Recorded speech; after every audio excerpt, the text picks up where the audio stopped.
Amanda slowly traced her fingertips over the cracked leather binding of the old book. The smell of dust, glue, and time, her personal kind of soothing balm. In their small rented apartment on the city's outskirts, cluttered with restoration tools, this scent was the only thing that reminded her of her own world. A world that, day by day, was retreating under the pressure of her husband Andrew's reality. "Back to your dusty papers again?" Andrew's voice sounded behind her, and Amanda flinched. He approached, wrapped his arms around her shoulders, and kissed the top of her head. He smelled of expensive perfume and fatigue. "I thought we were going to talk about Mom's anniversary today. We talked about it yesterday." And the day before, Amanda smiled softly, setting the book aside. "Anything new?" Mom called again. Andrew sighed and went to the kitchen, opening the fridge. She asked if we decided on a gift. She said Aunt Wendy is giving her a mink stole, and the cousin, a new iPhone. Amanda felt a slight tightening inside. 55 is a serious milestone, and Miranda, her mother-in-law, intended to celebrate it with a grand event worthy of a queen, a restaurant downtown, a guest list of 150 people, live music, and a strict dress code. Amanda, raised by a history teacher and a librarian, always felt out of place at such events, like she had landed on the set of a movie about the rich and famous. "I thought we already decided," she said cautiously, following her husband. "We'll give a large, beautiful dinnerware set. You said yourself she likes those kinds of things." "I did say that," Andrew nodded, taking a milk carton out of the fridge. "But today she hinted that she already got sets like that for the last anniversary. And anyway, the gift should be," he hesitated, choosing his words, "prestigious." Prestigious. That was Miranda's favorite word: prestigious car, prestigious friends, prestigious vacations. Since Andrew and Amanda got married 3 years ago, Amanda had been hearing this word constantly. To her mother-in-law, Amanda was not a prestigious daughter-in-law, a daughter of simple intellectuals, a book restorer with a tiny salary, not the match she dreamed of for her one and only beloved son.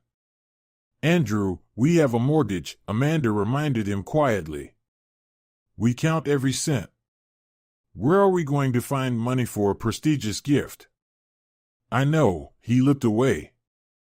"But, Amanda, the entire company management will be at the anniversary. Oliver Brown himself will come. You understand how important this is for me. I'm currently leading this new project. If it goes well, I might get promoted to department head." Oliver Brown, the CEO of their company, was almost a god to Andrew. Smart, tough, incredibly successful. Andrew admired him and feared him at the same time.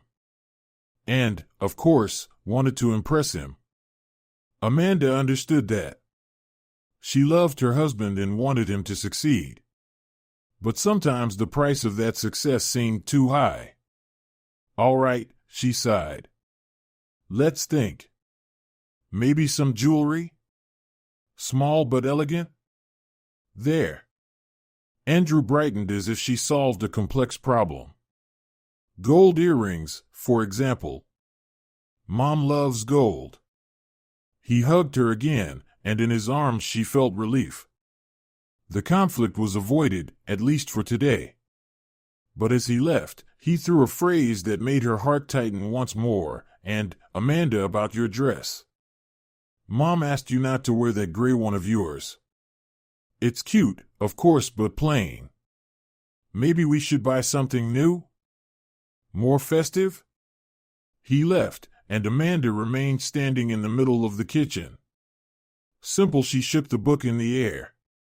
"Some old, shabby book. From your family, Amanda, we expected nothing else. Your parents are poor, and the gift matches." With those words, she threw the book to the floor. It fell with a dull thud. Several pages flew out of the binding. A deadly silence fell over the hall for a few seconds. Then someone, the most brazen, laughed. Then another giggled, and a third. The laughter, first quiet, then louder and more humiliating, filled the room. Amanda stood motionless, staring at the torn book on the floor. She didn't feel tears. Inside, everything had burned out. She looked at Andrew. He stood with his head down, not looking at her. He didn't defend her. He had betrayed her completely and irrevocably. Amanda slowly sank to her knees and began picking up the torn pages. Her hands trembled. At that moment, she didn't think about the guests, her mother-in-law, or her husband. She only thought about her father, about how lovingly and proudly he had given her this treasure and how much it would hurt him to know what had been done to it. The laughter gradually died down. The guests, having enjoyed the humiliation, returned to their glasses and snacks. Miranda, satisfied with the effect, returned to her place, like a queen who had just executed a disobedient subject. Amanda was still kneeling when suddenly a shadow appeared beside her. She looked up. It was Oliver Brown. He also knelt down beside her. "Allow me," he said quietly, and began helping her gather the pages. His actions were so unexpected that everyone in the hall fell silent again, watching this strange scene unfold. The CEO of a huge company, the most important guest, on his knees, picking up pages of some old book from the floor. When the last page was collected, Oliver Brown helped Amanda to her feet. He took the book from her hands and gently, almost reverently, brushed the dust off it. "Excuse me," he addressed Amanda, but his voice was loud enough for everyone to hear. "May I take a look?" Amanda nodded silently. Oliver Brown opened the book, glanced at the front end paper where a signature was inscribed, and his expression changed. His face showed surprise, admiration, and anger. He slowly lifted his eyes and looked at Miranda. His gaze was cold and firm as steel. "Miranda," he said in an icy tone, "do you even realize what you have just done?" Her mother-in-law, sensing something was wrong, straightened up. "And what exactly have I done?" she asked defiantly. "I threw out old junk they tried to pawn off on me as a gift." "That old junk, as you put it," Oliver Brown raised the book, "is a first edition published during the author's lifetime, signed personally by the writer himself. There are no more than 10 copies in the world with his genuine signature. As a collector, I've been searching for this book for 15 years. Its auction value." He paused, sweeping his gaze over the quiet guests. "Starts at $100,000. A deadly silence hung over the hall. Someone dropped a fork with a clatter. Miranda sat with her mouth open. Her face turned white as a sheet. 100,000. That number seemed to hang in the air. "Well, but that's impossible," she stammered. "It's their family. Their own." "Your daughter-in-law and her family," Oliver Brown said sharply, "unlike many here, possess not only money but what money cannot buy, taste, intelligence, and dignity." He turned to Amanda. "Amanda." He faltered, not knowing her last name. "Maurice," she prompted. "Amanda Maurice," he bowed low, "I offer you my deepest apologies for making you witness this disgusting scene." He hesitated. "And I would like to make you an offer. Sell this book to me. I will pay any price you name. And I promise, I will have it restored by the finest craftsmen and keep it as a precious treasure." Amanda looked at Oliver Brown and for the first time that evening felt strength returning to her. This, essentially a stranger, her husband's boss, had just publicly returned to her what someone had tried to take away, her dignity. "Thank you," she said softly. "But I cannot sell this book. It's a gift from my father." "Memory?" "I understand," Oliver Brown nodded. Then at least allow me to pay for its restoration. I know the best workshop in town. I'm a restorer myself, Amanda smiled. It's my profession. I can restore it. Oliver Brown's eyes widened in surprise. Really? In that case. He pulled a business card from his pocket. Call me when you have time. I have some interesting offers for you. Work-related. I don't think a specialist like you belongs in a tiny workshop. He handed her the card. Amanda took it, feeling something new stir inside her, hope. Then she turned to the table where her husband and mother-in-law were seated. Miranda was paler than chalk. She looked at Amanda, then at Oliver Brown, then at the torn book in his hands. The realization that she had destroyed a gift worth several years of her income was slowly sinking in. Andrew was shocked too. He looked at his wife as if seeing her for the first time. Not as the quiet, modest Amanda, but as the woman his all-powerful boss had just publicly defended and respected. Amanda approached the table. She did not raise her voice, spoke quietly, but each word struck like a whip. Well, Miranda, she began, thank you for the celebration. It was very instructive. I learned a lot today. She shifted her gaze to her husband, and I've learned a lot about you too, Andrew. She grabbed her purse, walked over to her parents, and quietly said, let's go home. Her father and mother stood up silently. They were also in shock, but pride shone in their eyes for their daughter. As they passed by the table where Oliver Brown was sitting, he stood up. Amanda Maurice, he said. Allow me to drive you. No need, thank you. We'll call a taxi, Amanda replied. I insist, he said in a tone that allowed no refusal. My driver is waiting downstairs. He escorted them all the way to the exit, ignoring the stunned looks of the guests and the birthday woman's petrified face. When they stepped outside, Amanda took a deep breath of the cool night air. She felt empty, and at the same time free. As if a long-standing tumor poisoning her life had just been cut open, and now a long, but cleansing process was beginning. Sitting in her husband's boss's comfortable car, next to her parents, she held the torn book in her hands and thought about how that book symbolized her marriage, just as beautiful and valuable in essence, and just as mercilessly trampled on by those who failed to appreciate its true worth. And now, as a professional restorer, she had to decide whether it could be restored, or if some damages were already irreversible. The next morning Amanda woke up in her childhood room in her parents' apartment. After Oliver Brown's driver had taken them home, she couldn't force herself to go back to where Andrew was waiting. At night, she called him and said, I'm staying at my parents'. Amanda, forgive me, his voice on the phone sounded pathetic. I didn't know I was shocked. We'll talk tomorrow, Andrew, she answered wearily.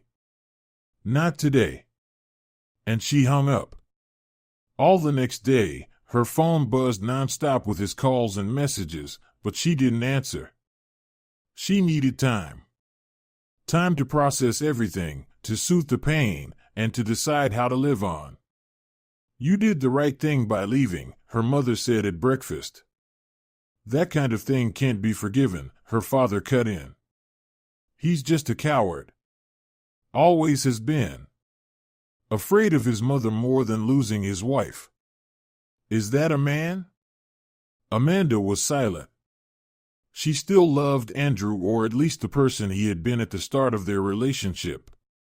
But the man Amanda saw the night before, scared, powerless, willing to sacrifice her dignity for his mother's peace, evoked only pity and contempt. By evening, she decided she needed to talk. Hiding and silence were not the answer. She got ready and went to their rented apartment. Andrew was home. He looked terrible, unshaven, eyes red from sleeplessness, wearing a wrinkled shirt. Amanda! He rushed to her, trying to hug her. She pulled away. Sit down, Andrew. We need to talk. They sat in the kitchen, the very place where not long ago they had cooked breakfast together, made plans, dreamed of the future. Now that space felt alien. Cold. Forgive me, he began. I was wrong. I should have stood up for you. I was scared. I know, Amanda nodded. You're always afraid of her.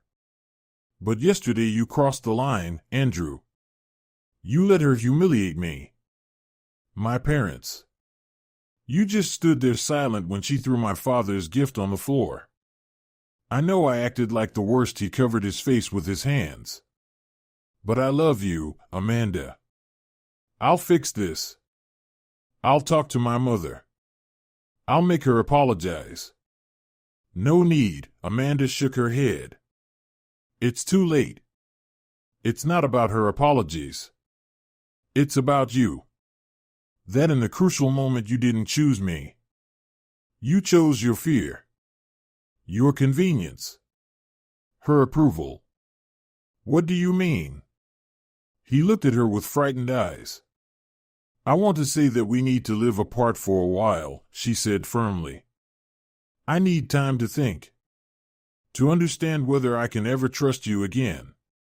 She stood up. He grabbed her hand. Don't go. I can't live without you. You should have thought about that earlier, she replied quietly, freeing her hand. Right now, I need time. She left, leaving him alone in the middle of the now empty kitchen. As she returned to her parents' home, Amanda felt a strange sense of calm. The decision had been made. And no matter how painful it was the right one. The first few days after the anniversary felt like a haze. She helped her mother around the house mechanically, read, tried to work, but her thoughts kept returning to that humiliating scene at the restaurant. She couldn't get Miranda's face out of her mind, twisted in malice and petty cruelty. And Andrew's face, confused, pitiful. The pain of betrayal was sharp. Almost physical. She didn't cry. There were no tears. Inside, just a scorched desert where love and trust once lived. She barely slept. At night, once her parents were asleep, Amanda would sit in the kitchen with a cup of cold tea, replaying the events of the past years in her mind. She remembered how they met. How charming he had been. Their first encounters with his mother, which, even then, were laced with warning signs. How Miranda criticized her clothes. Mocked her dusty books. Constantly made it clear she thought she was better. And every time, Andrew would say, "You know my mom. That's just how she is. Don't pay attention." And Amanda didn't. She wanted so badly to believe in their happy future that she turned a blind eye to everything. She excused his weakness. His constant concessions. His silence. She thought her love would be enough for both of them. That, with time, he would change. Grow up. How naive she had been. The anniversary tore away all masks. Revealed everyone's true face. Andrew didn't leave her alone. He sent dozens of messages a day. "Amanda, I've realized everything. Please give me another chance. I can't live without you." He called, but she didn't answer. She needed time. One day he came to her parents' home. But her father didn't let him in. "Leave," he said, standing in the doorway. "You hurt her too much. Justin, please let me talk to her." "I have to. You've already said enough. With your silence." At that damn party, her father said sharply and shut the door. Amanda heard their conversation from the hallway. And she was grateful to her father for his firmness. She really did need time. To heal.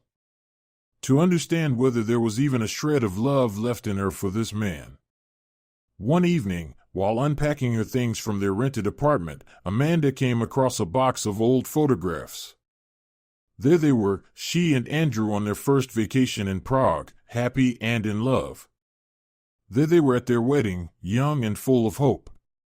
And then, a photo from the first meeting with Miranda. Amanda was smiling in the picture, while her mother-in-law gave her that cold, judgmental look Amanda knew all too well. And Andrew stood between them with a strained smile, already trying to please them both. Amanda looked at the photo for a long time, then tore it into tiny pieces.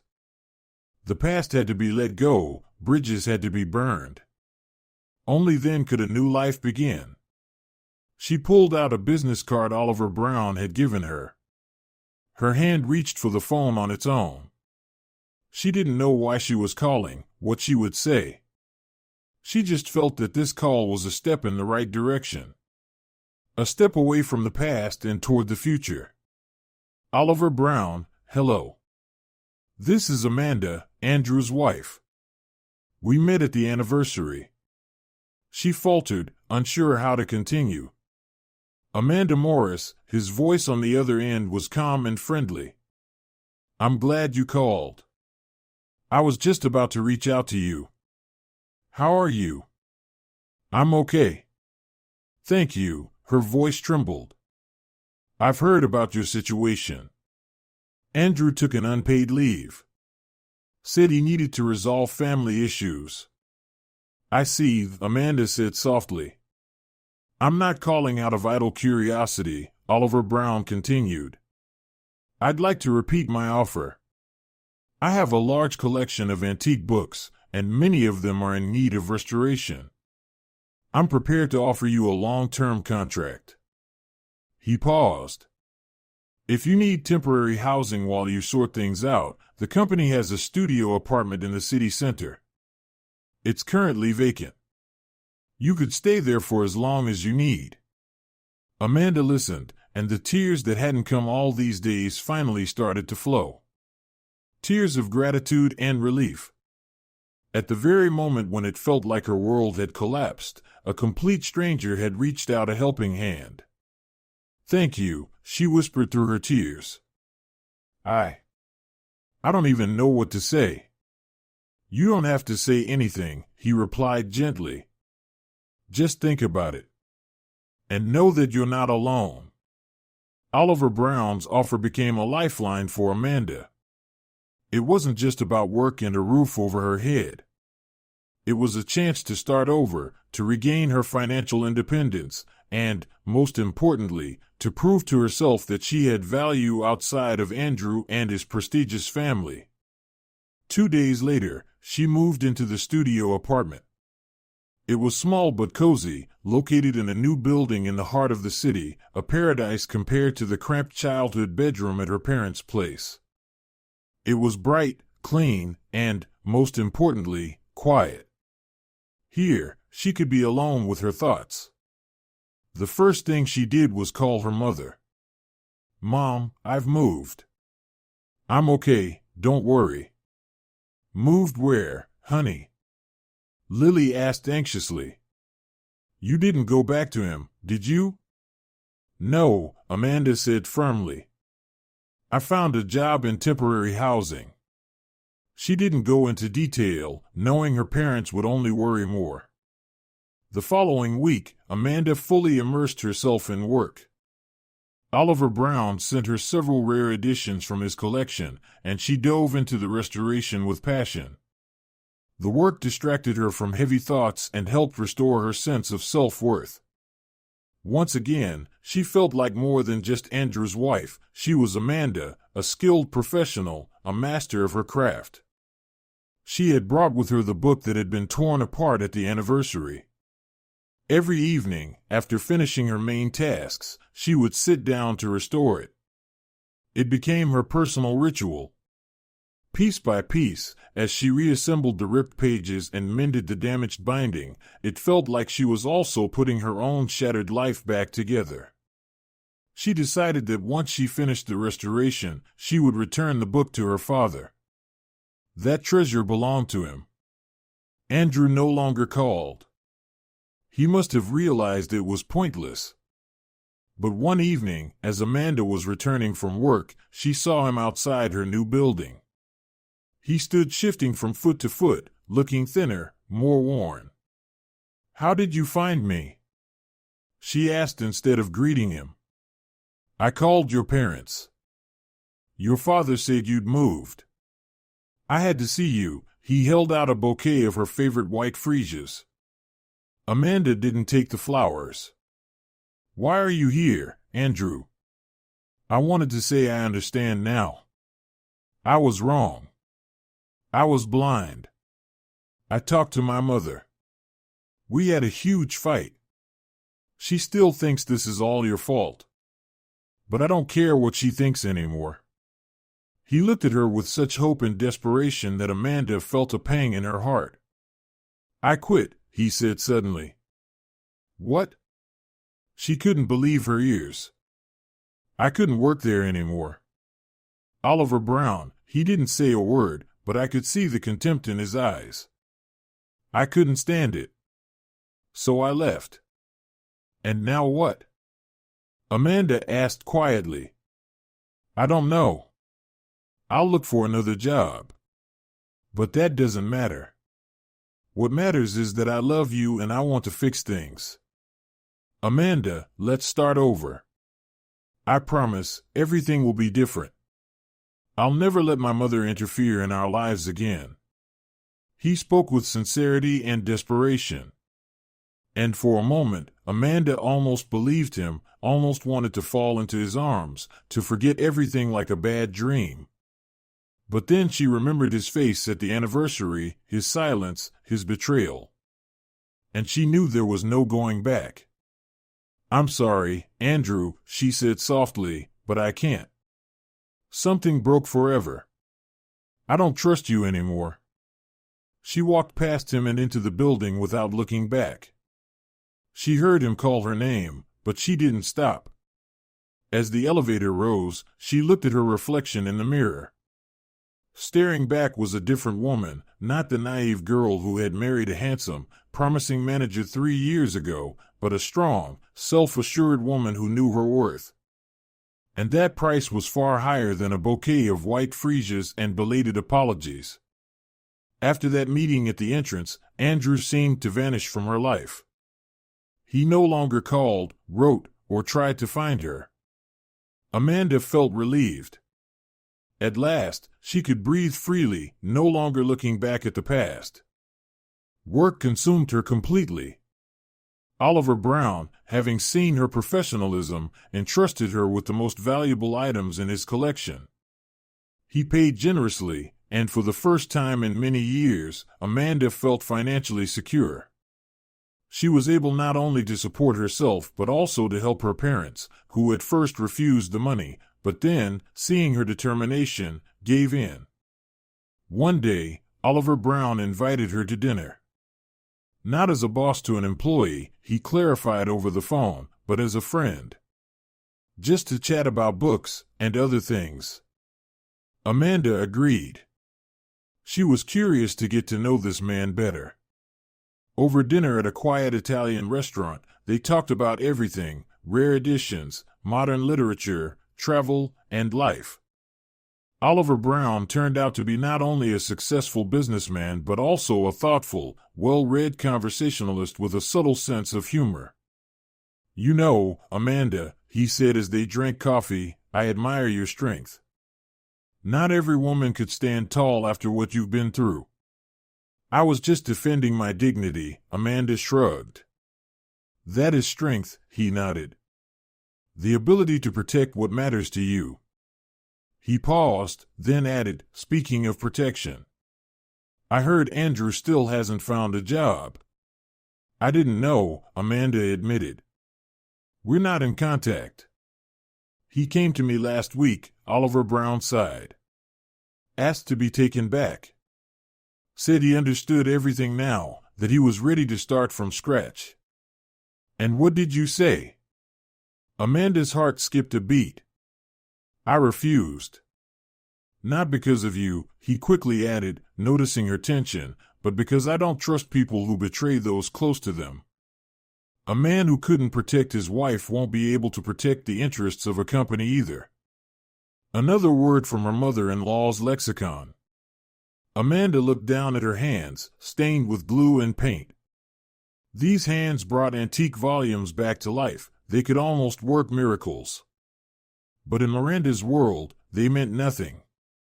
There, not work, knowledge, or skill mattered, only a trendy manicure and a designer handbag. The inability to distinguish laid paper from rag paper didn't bother anyone there. On the contrary, it seemed normal. A faint unease, always lingering in the depths of her soul when it came to her husband's family, began to grow. The anniversary, which was supposed to be just a celebration, was turning into an exam. An exam she felt doomed to fail. Amanda spent 2 agonizing days in thought. She couldn't get the idea of a gift out of her head. She browsed dozens of jewelry store websites. Even the most modest gold earrings started at $30,000. For their budget, that was an almost impossible sum. Andrew, noticing her depressed state, tried to cheer her up. Amanda, don't worry so much. We'll use the credit card and pay it off later. The important thing is that Mom's happy. But Amanda didn't want to go into debt for the fleeting whim of her mother-in-law. It felt wrong. Humiliating. She was used to living within her means, and the thought of buying something on credit just to make an impression felt alien to her. On Saturday, she went to her parents' place. Their small 2-room apartment in an old neighborhood had always been her refuge. It smelled of books, freshly brewed tea, and peace.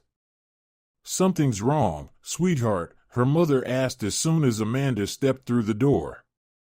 Lily could always sense her mood with just one look. Amanda sat down on the old plush couch and told everything about the anniversary, the high-status gift, the pressure from Andrew, and the fear of not pleasing his mother. "Miranda has always been like that," her father sighed, putting down his newspaper. Even when her husband was alive, she loved everything to be top-notch. "It's all meaningless, Amanda. What matters is attention, not the price of a gift." "I know that, Dad." He paused and then, as if casually, added, "And I spoke with Miranda." "You what for?" Amanda was stunned. "I called her. Offered to buy all that status junk she got for her birthday. At a fair price, of course. Said the money would go to a fund supporting women affected by domestic violence." "And what did she say?" Amanda couldn't hold back a smile. "At first, she yelled that I was meddling in things that weren't my business. But then, when I hinted that I could tell some of her high-ranking friends about her behavior at the birthday party and that it might affect their reputation, she agreed. So now your mother-in-law is the main sponsor of our foundation." They both laughed. For the first time in a long while, Amanda laughed sincerely and freely. A few months later, after finishing the restoration of Silver Mists, Amanda went to her parents. She carefully took the restored book out of the box. The binding had been repaired, the pages cleaned and returned to their places. The book looked almost new. "Here you go, Dad," she said, handing it to her father. "I'm returning your treasure." Justin took the volume. His hands were trembling. "You saved it," he whispered, running his fingers over the gold embossing. "Just like you saved yourself." "Thank you," Amanda whispered, hugging her parents. "For believing in me." That evening, just as she was getting ready to leave, the home phone rang. Her mother picked up the receiver. "Yes, Amanda's here?" She looked at her daughter with surprise. "Okay, I'll tell her." "Who was it?" Amanda asked. "Miranda," her mother said quietly.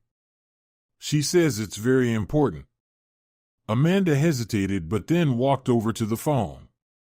"I'm listening." Amanda, her mother-in-law's voice was unusually soft and uncertain. I wanted to ask for your forgiveness. Amanda was silent. She couldn't believe her ears. I know. I acted horribly. I was wrong. Forgive me, if you can. Why are you calling, Miranda? Amanda asked coldly. Andrew, he's doing really badly. He doesn't eat. Doesn't sleep. Won't talk to anyone. He's lost everything. And he blames me for it. Says I destroyed his life. There was desperation in her voice. He loves you, Amanda. He still loves you. Maybe you could talk to him?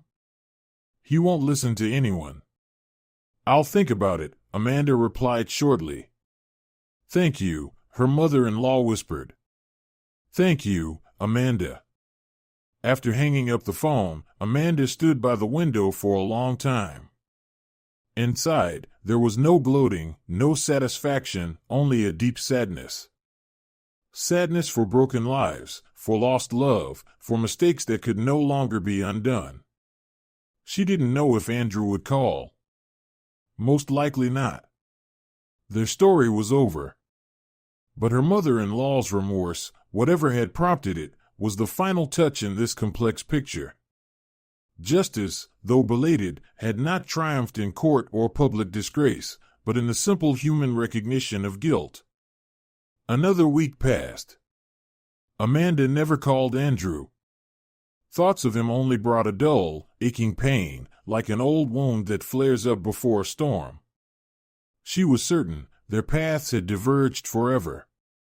Their marriage, like a rare book, had been irreparably damaged, and no restoration could return it to its original wholeness. One day, while working in her bright studio, rented in the same building as Oliver Brown's office thanks to his help, Amanda heard a soft knock at the door. Come in, she called without looking up from the antique atlas she had been asked to restore. The door opened, and Andrew appeared on the threshold. He was even thinner than the last time she saw him, dressed in a simple sweater and jeans. The polished image of the once promising manager was gone. Hi, he said quietly. Amanda lifted her head. Her heart didn't skip a beat, didn't race. She looked at him calmly, almost indifferently. What are you doing here? How did you find me? I asked Oliver Brown. He stepped closer. I know I have no right, but I had to see you one last time. One last time? Amanda repeated. I'm leaving, he nodded. Tomorrow, heading north. Got a job as an engineer for an oil company. Starting over. He approached her work table and placed a thick envelope on it. What is this? She frowned. It's money. Not all of it, of course, but what I managed to gather. I sold my car, my watch, everything of value. This is $300,000. It's my first installment. I'll send you money every month until I've paid it all back. Paid back to whom? Amanda asked, surprised. To the people who donated for your surgery. Oliver Brown gave me the list. I'll write to each of them, apologize, and return the money. It's the only thing I can do to somehow make up for what I've done.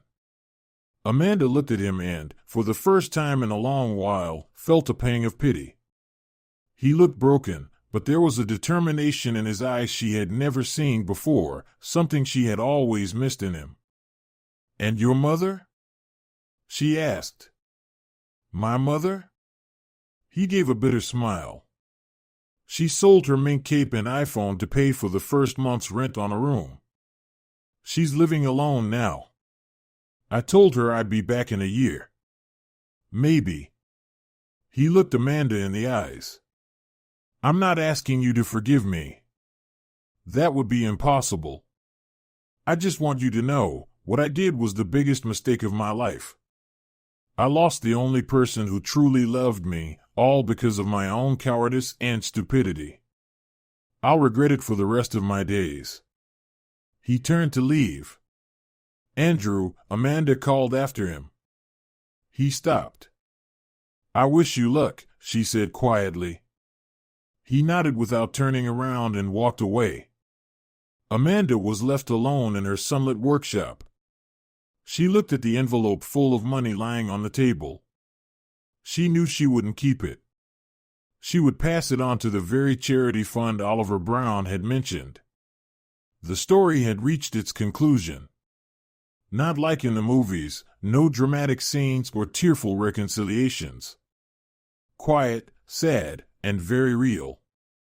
Miranda was harshly punished. She lost her social status and, even worse for her, the total control she once had over her son. Andrew lost everything he had and was forced to rebuild his life far from his usual comforts. Justice had been served, but for some reason, the victory left a bitter aftertaste. A year passed. During that time, Amanda's life changed completely. Her small restoration workshop gained recognition in select circles of collectors and antique lovers. Oliver Brown, who had become her good friend and patron, recommended her to his acquaintances, and orders started coming in one after another. Amanda managed to buy a small but cozy apartment in a good neighborhood near a park, where she moved her parents. Now they lived together, and she no longer worried about them having to squeeze into a run-down Soviet-era flat. She worked a lot, but still found time for herself. She joined a yoga class, started learning Italian, and read extensively. The pain had faded, leaving behind a thin scar that no longer hurt, only occasionally reminding her of the past. She had changed, become strong, independent, and aware of her worth. She rarely thought about the birthday story anymore. Only occasionally, when coming across articles on charity, would she reflect that even the most terrible events could lead to something good. The Women's Aid Fund, supported by Oliver Brown and funded by the sale of luxurious gifts, helped dozens of women start a new life. She hadn't heard from Andrew. He had kept his word and never reached out. Sometimes Amanda would wonder how he was doing up north, whether he had managed to start over, whether he had changed. But those thoughts were fleeting. His chapter in her life had been read and closed. One spring day, Amanda was sitting in a cafe with a friend when the friend suddenly gave her a sly smile. "You know who's in town today?" "Who?" Amanda asked absent-mindedly, stirring her latte. "Your ex, Andrew. I saw him an hour ago." Amanda froze. "Looks like he's back." "He actually looks good. More mature, even manlier." Amanda thought about it for the rest of the day. Why had he returned? Was he going to try and find her again? But there was no fear inside her, only a faint curiosity. That evening, walking home through the park where the trees were already budding and the air smelled of spring and new beginnings, she saw him. Unexpectedly. He was sitting on their favorite bench by the pond, the one where they used to walk early in their relationship. He noticed her and stood up. For a moment, they just looked at each other. He really had changed. His gaze was steadier, his movements more confident. "Hi," he said. "Hi," Amanda replied. "Welcome back." "I wasn't planning to find you," he said quietly. "I just came for a couple of days to pick up some documents, stopped by here out of old habit." "How are you?" she asked. "I'm all right. Working. I've paid back almost all the money. Just a bit left." "I know," Amanda nodded. "Oliver Brown told me." "And you?" he asked, looking at her. "You look happy." "I am happy," she answered simply. They fell silent. The only sound was the gentle quacking of ducks on the pond. "I wanted to say," he began, and Amanda saw in his eyes the same pain she had seen the day they last spoke. "I know nothing can be undone, but I want you to know that birthday became the most important lesson of my life." I realized what true dignity means. It's not about money or status, it's about being honest with yourself and others. He extended his hand. I can be your friend, Amanda. Just a friend. Amanda looked at his hand, then into his eyes. There was no ex-husband there anymore, no mama's boy, just a man who had made a mistake and was trying to atone for it. She placed her hand in his. I don't know, Andrew, she said honestly. Time will tell. He smiled faintly and let go of her hand. Thank you, even for that. He turned and walked down the park path without looking back. But Andrew, Amanda said carefully, he's afraid it might affect his career. His boss will be at the celebration. If his boss is a smart man, he'll value sincerity more than the size of someone's wallet, her mother noted reasonably. Let's think together. There must be a way. They spent a long time going over ideas until Amanda's father slapped his forehead. I think I've got it. He left the room and returned a few minutes later with a small object wrapped in velvet cloth. Carefully, he unfolded it on the coffee table. Lying before Amanda was a book, small, in a modest dark green binding with embossed gold letters on the spine. This is, Amanda whispered, recognizing the name of a nearly forgotten poet from the Silver Age. Where did you get this? That's a long story, her father smiled. When I was younger, I was into collecting. I traded a full set of works with a bookseller for this one. First edition, 1913, only 500 copies printed. He gently opened the front page. On the yellowed paper, with slightly faded ink, was an inscription. Is that his autograph? Amanda whispered. It is, her father nodded. I had it verified by experts. A rare find for true collectors. Amanda stared at the book, breathless. This isn't just a status gift, she murmured. It's a gift with history, with soul. Dad, I can't take this, she said quietly. It's your treasure. My greatest treasure is you, he replied, placing his hand over hers. And books should live, they should be seen and appreciated. I'm sure Miranda will like it. It's refined, intellectual, shows that our family has taste, not just money. That evening Amanda showed the book to Andrew. He turned it over in his hands and said doubtfully, it's old.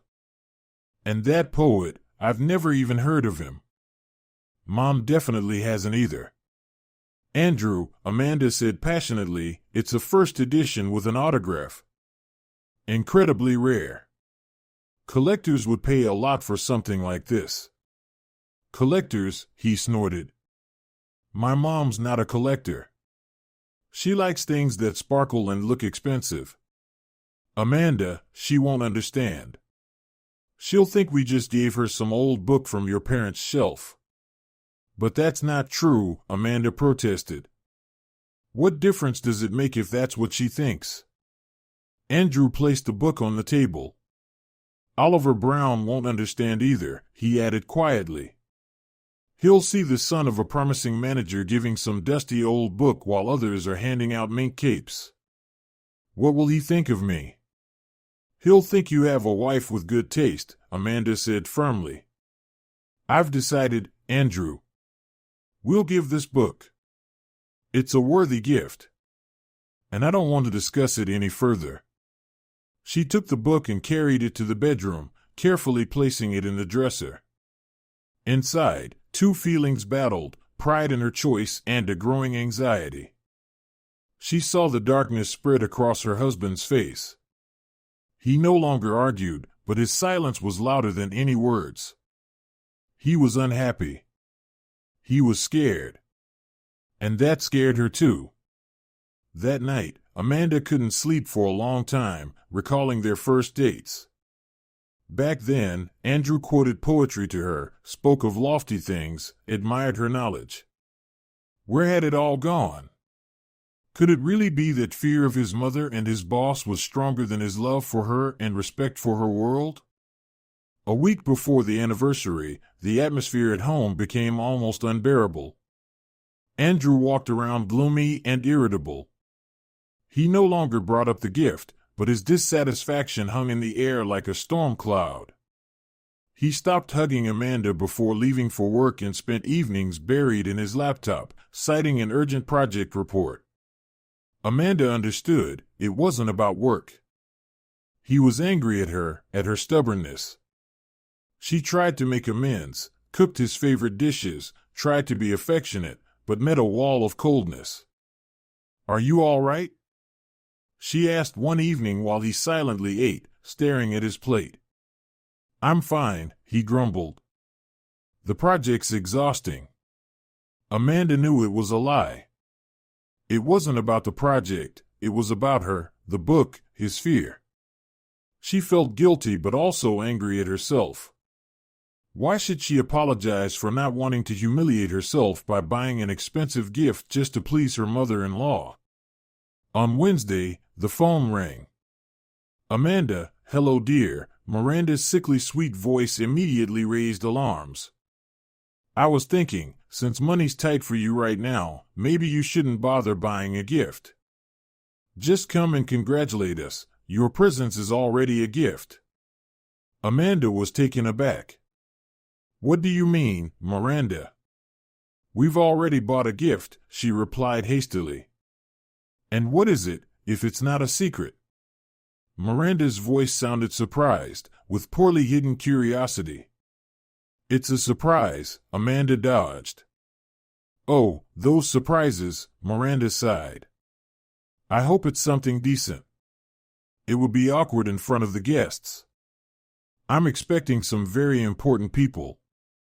Oliver Brown, Andrew's boss, promised to come. You see, for your husband's career, it's very important that we don't make a fool of ourselves." Amanda felt blood rush to her cheeks.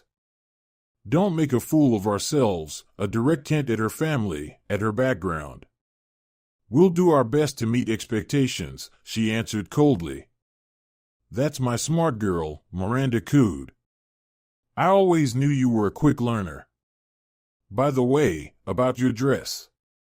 I saw a wonderful one at a boutique. It would suit you. I can drop by and show it to you." "No need, thank you. I've already chosen," Amanda said firmly. "Well, suit yourself. Just don't wear that gray one, it makes you look older." After the call, Amanda sat for a long time staring into space. Now everything fell into place. It wasn't Andrew who was afraid.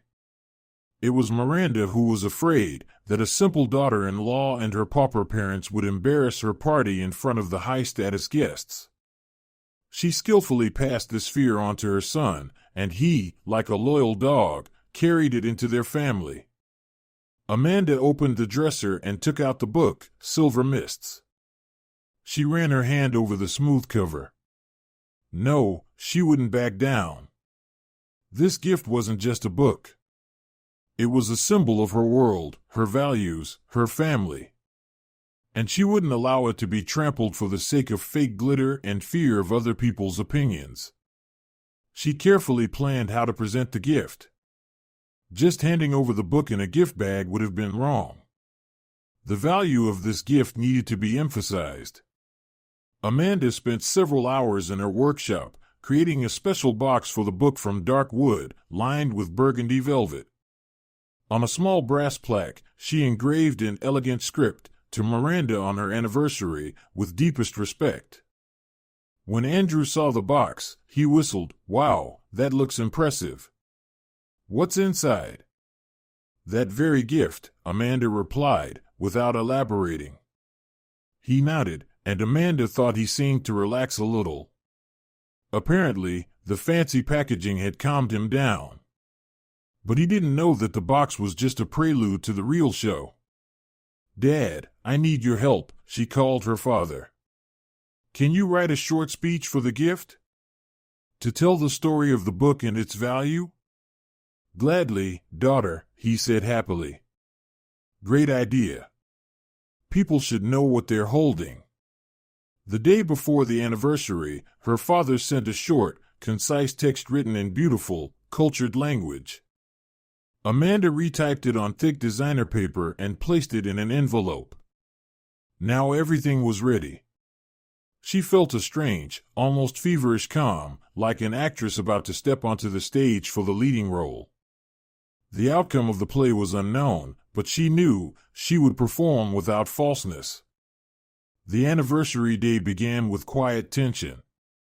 Andrew was on edge from the morning, changed shirts 3 times, spent a long time choosing a tie, kept glancing at the clock. Amanda, on the other hand, was demonstratively calm. She took a leisurely bath, put on light makeup, and wore her modest gray dress, made of expensive cashmere, with an elegant cut, fitting her slender figure perfectly. For Miranda, it was gray, meaning dull and poor. "You're really going to wear that?" Andrew asked when he saw her. There was desperation in his voice. "Yes," Amanda answered calmly. "I like it." "Amanda, I asked you, Mom will be furious." "Your mom is always unhappy about something," Amanda shrugged. "I can't live constantly looking over my shoulder at her mood." He wanted to argue but stayed silent, helplessly waving his hand. The gift, wrapped in the wooden box, lay in a prominent place in the hallway. Andrew approached several times, picked it up, waited as if trying to guess the contents. "Are you sure this is a good idea?" he asked one last time before leaving. "I'm sure it's right," Amanda replied, looking him straight in the eyes. There was so much calm determination in her gaze that he didn't dare argue. The restaurant was drowned in flowers and the light of crystal chandeliers. Guests, dressed to the nines, with glasses of champagne, wandered the hall exchanging pleasantries. The air was saturated with expensive perfumes and the scent of money. Amanda felt uncomfortable, like a sparrow who had wandered into a peacock's court. Miranda, in a sparkling gold dress, was the center of the universe. She flitted from one group of guests to another, receiving congratulations and bestowing everyone with a regal smile. "Amanda, Andrew, finally!" she exclaimed, noticing them. "I was starting to worry."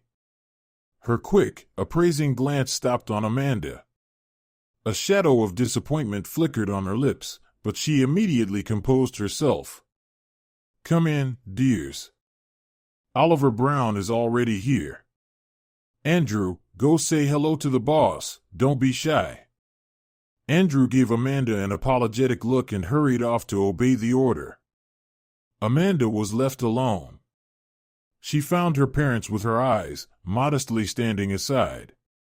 They looked as out of place as she felt herself. "Hi," she approached and hugged them.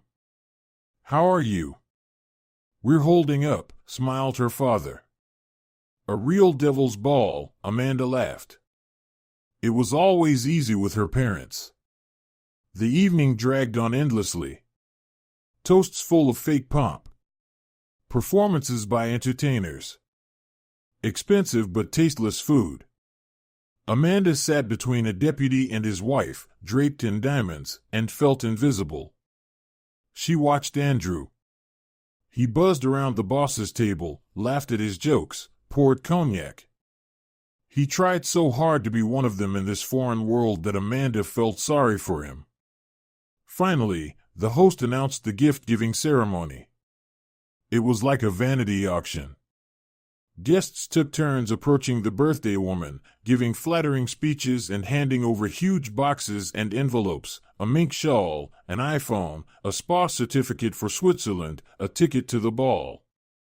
Miranda accepted everything with a gracious smile, but her eyes remained cold. "And now the floor is given to the family of the birthday woman's son Andrew and his charming wife Amanda," the host proclaimed. Amanda's heart started pounding. She took the heavy wooden box from the chair and, together with Andrew, approached her mother-in-law. Her parents stayed at the table, but Amanda felt their support. "Dear Miranda," she began, trying to keep her voice steady, "my parents and I have thought long and hard about what to give you on this memorable day. We wanted our gift not just to be expensive, but meaningful, to speak of eternal values, not fleeting fashion." She opened the box and took out the book. A light chuckle ran through the room. Someone from the guests suppressed a snort. Miranda's face hardened. "A book?" she repeated in an icy tone. "Yes," Amanda nodded, "but not an ordinary one. Allow me to read a letter from my father." She took out the envelope and began to read. Her voice was even and clear. She spoke about the poet, the rarity of the first edition, the uniqueness of the autograph, that this book was not just an object but a piece of history, a cultural heritage. As she spoke, the room quieted. People listened with interest. Even the deputy next to her stopped chewing and turned toward her. Amanda saw how Oliver Brown's expression changed. He leaned forward, his eyes lighting with genuine interest. Finishing the reading, Amanda handed the book to her mother-in-law. "Happy anniversary, Miranda." Miranda stared at the book for several seconds with an expression of utter disgust. Her face twisted as if she had been offered something rotten. She did not take the book. She poked at it disdainfully with her finger. "And that's it?" she hissed so that only Andrew and Amanda could hear. "This dusty rubbish is all your poor family could manage." Amanda remained silent, clutching the book tightly in her hands. She was prepared for this. Andrew next to her went pale and hunched his shoulders. "Mom," he muttered, "just be quiet." "Be quiet." Miranda snapped at him. Then she took the microphone from the stunned host and addressed the room. Her voice rang with fury. "Dear guests, you all know how much I appreciate your attention. But sometimes," she paused, casting a contemptuous glance at Amanda, "sometimes gifts are inappropriate. They're not just inappropriate, they're insulting." She snatched the book from Amanda's hands. "What kind of monstrosity is this?"